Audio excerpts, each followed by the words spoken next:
Olá pessoal, bom dia. Me chamo Jailson França, estou ao vivo agora nesse momento, certo? Vou estar agora ao vivo pelo Instagram, estarei também colocando esse vídeo no YouTube para que você possa se informar, aprender mais um pouquinho a respeito do Evangelho de Jesus, tá?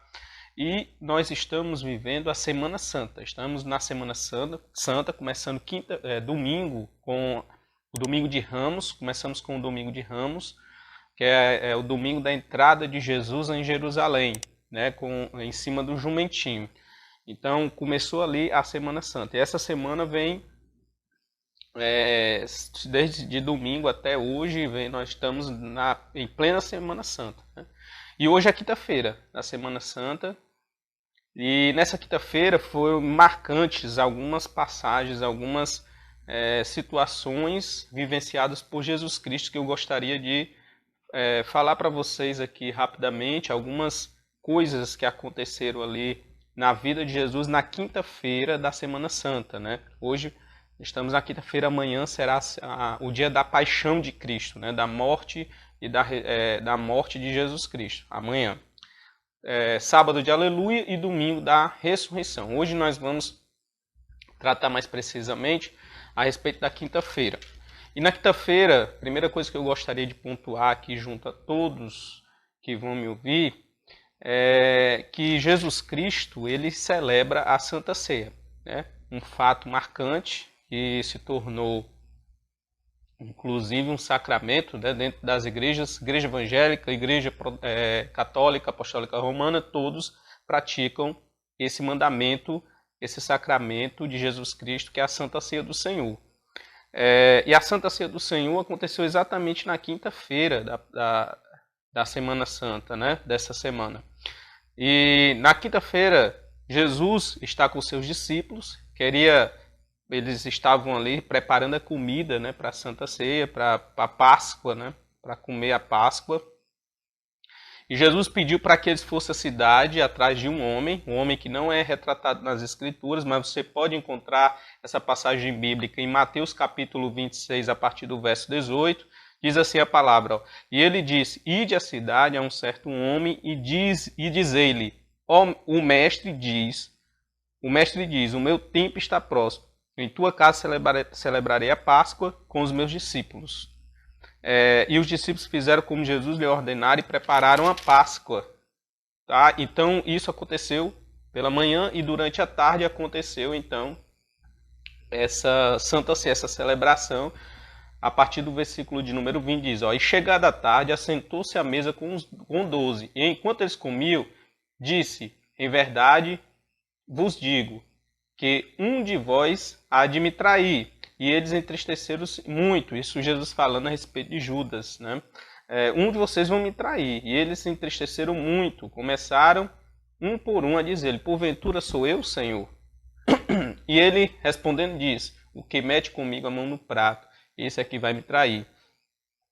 E em verdade, o Filho do Homem vai, como acerca dele está escrito. Mas ai daquele homem, por quem o Filho do Homem é traído. Bom seria para esse homem se não tivesse nascido. E respondendo Judas, o que traía, diz, porventura sou eu, Rabi? E ele diz, tu disses.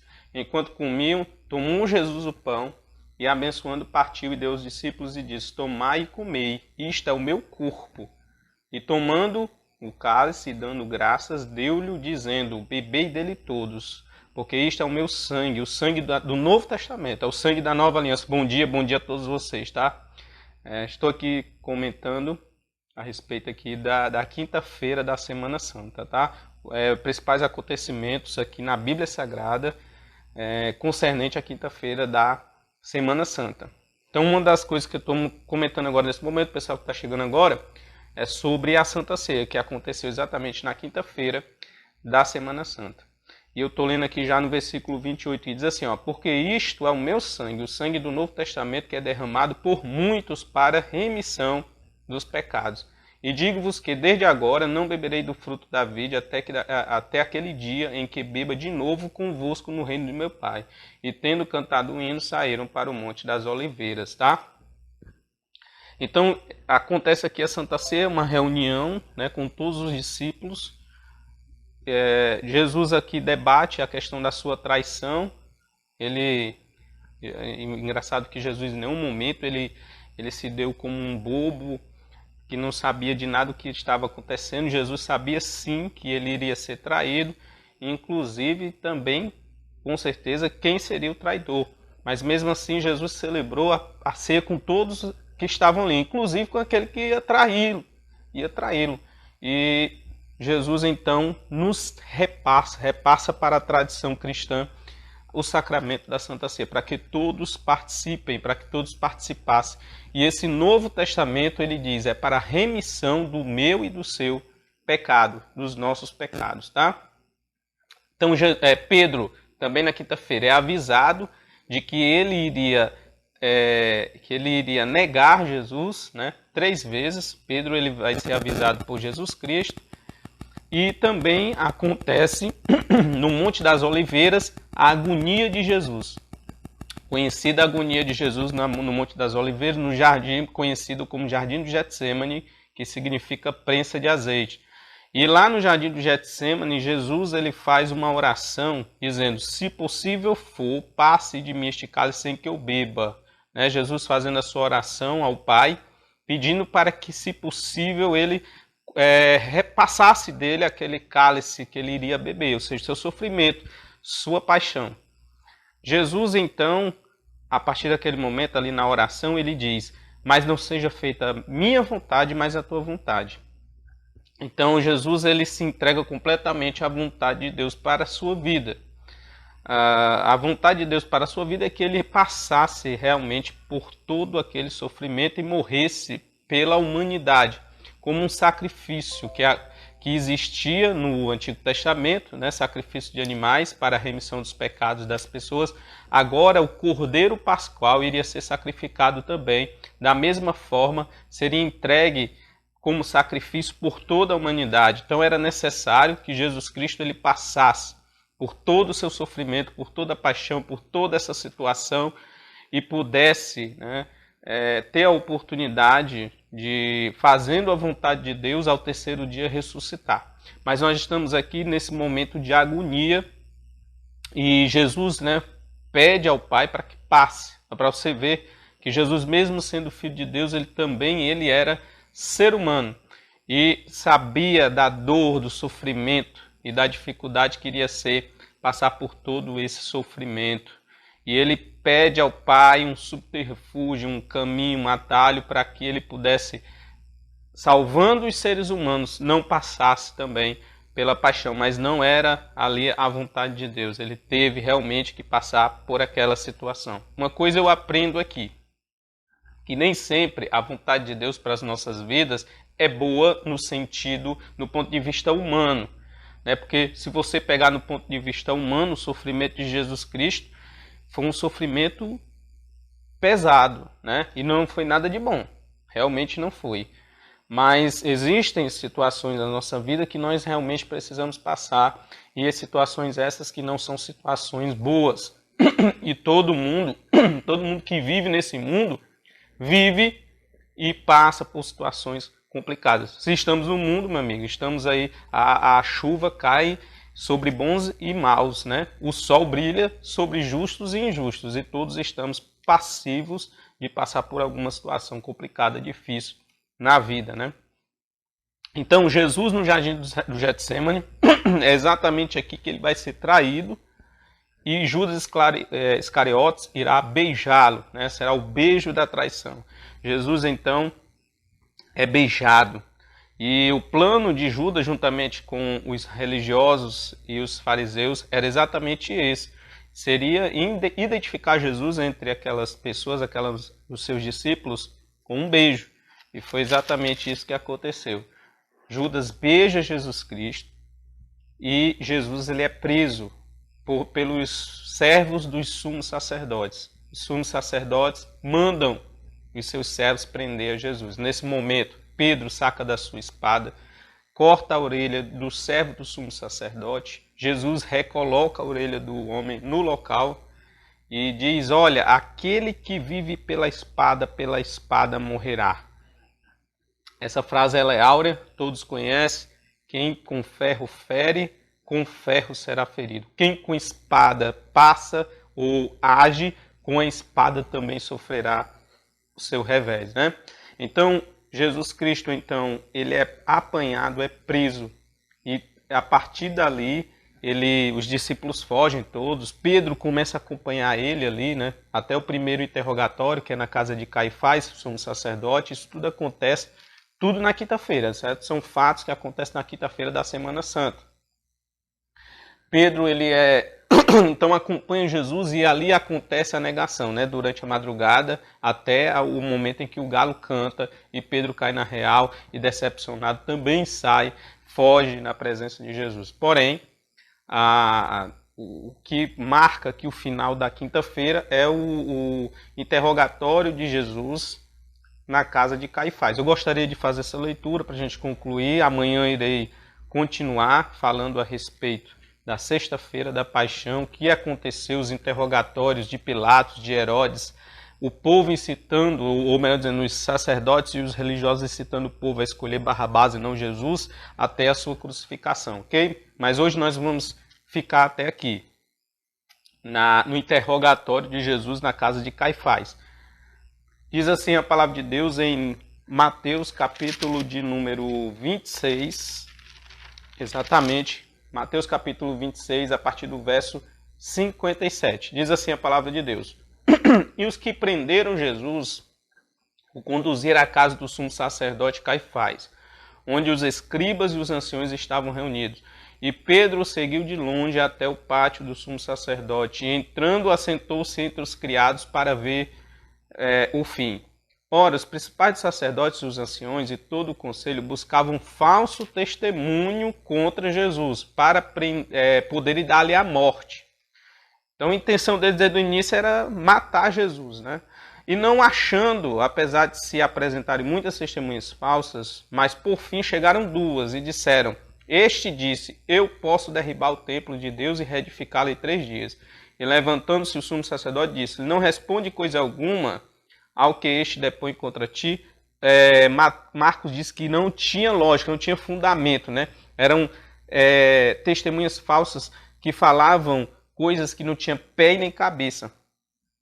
E uma das coisas que falaram, olha, ele aí falou que ia derrubar o templo, ia reedificar o templo em 3 dias. E o sumo sacerdote chegando em Jesus: E aí, tu não vai falar nada? E Jesus guardava silêncio. E incitando o sumo sacerdote, disse-lhe: Conjuro-te pelo Deus vivo, que nos digas se tu és o Cristo, Filho de Deus. E disse-lhe Jesus: Tu disse, digo-vos, porém, que vereis em breve o Filho do Homem assentado à direita do Todo-Poderoso, vindo sobre as nuvens do céu. Então o sumo sacerdote rasgou as suas vestes, dizendo: Blasfemou, para que precisamos ainda de testemunhas? Eis que bem ouvistes agora a sua blasfêmia. Que vos parece? E eles respondendo disseram: É réu de morte. Então cuspiram-lhe no rosto, e lhe davam murros, e outros esbofeteavam, dizendo: Profetiza no Cristo, quem é que te bateu? Então esses fatos aconteceram na casa do sumo sacerdote, primeiro interrogatório, e nós vemos aqui claramente que a acusação principal era de que Jesus era o Filho de Deus. Eles disseram: olha, conjuro-te que você diga se você é o Filho de Deus. Jesus diz então, aqui em Marcos, confesso que não fica bem claro, eu vou levar você até o texto que vai ficar bastante claro que Jesus ele afirma categoricamente que ele era o Filho de Deus. Então, por conta disso, os principais sacerdotes dizem: é réu de morte, você vai morrer porque você está dizendo que é Filho de Deus. Esse era o julgamento religioso. Mas você vai ver que quando a gente estiver falando a respeito da sexta-feira da Semana Santa, quando a gente for falar da paixão de Cristo, quando ele foi interrogado por Pilatos, Pilatos ele vai interrogando, vai perguntando e ele vai respondendo, né? Alguns textos dizem que ele fica em silêncio, mas em João nós vemos claramente Jesus ali ainda conversando, travando algumas conversas com Pilatos. Mas você vai entender que Pilatos não vê crime nenhum e os sumos sacerdotes vão dizer que eles, né? Pilatos ele diz assim: olha, vocês crucifiquem eles, porque eu não vejo crime para eles ser crucificados, eu crucifico vocês. E ele diz: não é lícito a nós matar homem algum. Então eles estão se utilizando do instrumento do Estado para matar Jesus. Porque eles, na sua religião farisaica falsa, mentirosa, diziam que não poderiam matar, mas de fato estavam querendo matar, mas não queriam sujar suas próprias mãos. Mas eles estavam enganados, porque usando o instrumento estatal, eles não estavam sabendo, eles não sabiam que mesmo assim estavam sujando suas mãos com o sangue inocente. E eles eram os principais pecadores. Não foi Pilatos o principal pecador, mas aqueles que entregaram Jesus à morte, que foram os fariseus, os religiosos e o povo judeu incitado pelos religiosos. Para você ver como a religião tem domínio sobre a consciência e a mentalidade do povo. Está entendendo? E Jesus, então, ele é crucificado, porque eles começam a dar algumas acusações para que o Estado tivesse motivo de condenar ele. Quais eram essas acusações? De que ele não pagava imposto para o Estado e de que ele se declarava rei dos judeus em lugar de César. Inclusive, Pilatos foi pressionado, dizendo, olha, se você não matar ele, você estará atraindo César. Né? Para você ver a maldade de quem é religioso. Né? Perverso. Em nome da religião, quer matar as pessoas, quer destruir pessoas, tem inveja. Né? E, infelizmente, nós estamos vivenciando isso até nos nossos dias, em todos os anos e épocas. A história está aí para mostrar que a religião mata. A religião mata. Jesus foi morto pela religião. Não foi morto. O Estado foi apenas um instrumento usado para poder matar Jesus Cristo. Instrumento usado pelos religiosos. Inclusive citando o povo a escolher Barrabás ao invés de Cristo. Né? Mas a gente vai ver melhor isso amanhã. Eu queria só concluir aqui mostrando para vocês que o julgamento religioso de Jesus foi... A acusação principal foi de que ele era filho de Deus. E eles tinham inveja de Jesus, né? E encontraram nisso um motivo de levá-lo até o Estado, para poder o Estado matar. Certo? Então, fica aí essa palavra para você. Essa foi a quinta-feira. Né? Essa quinta-feira ela termina com o julgamento de Jesus religioso na casa de Caifás, o sumo sacerdote da seita farisaica. Tá? É isso. Amanhã nós vamos voltar aqui para poder explicar mais a respeito da sexta-feira, da paixão, falando um pouquinho mais sobre esses assuntos que já iniciando. Então, até amanhã. Deus abençoe você, Vladimir, nosso professor aí estudei com ele aí na FAMetro. Deus abençoe. Está em outra instituição. E espero que vocês possam acompanhar, tá? Essas explicações a respeito da nossa Semana Santa, que é muito importante para a nossa tradição cristã. Deus abençoe a todos e até amanhã, se Deus quiser.